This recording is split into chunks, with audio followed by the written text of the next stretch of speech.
So basically what the SUMX does is it's right. So it runs this sales minus profits row by row, the way it has been done here in Excel, but without creating a physical, like doing it in a physical table the way it is done here.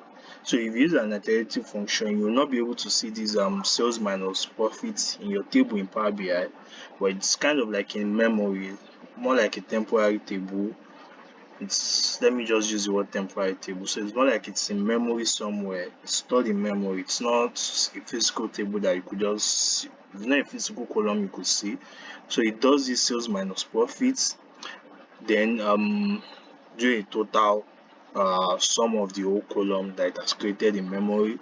But now why it works, so this is the essence of the iterative function now. So it works, so an iterative function basically works with both contexts. It works with row context and also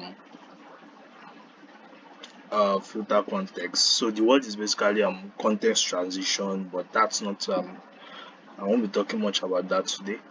So it works in both ways. So what it does is, say via, let me refresh my pivot table, is it there?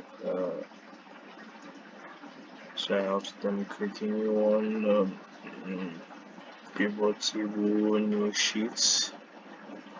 So remember earlier on I said it creates this column in memory. So it creates it in memory. Now this is where the filter context now comes into play. So basically I could still use this new column. Where is it? Cost.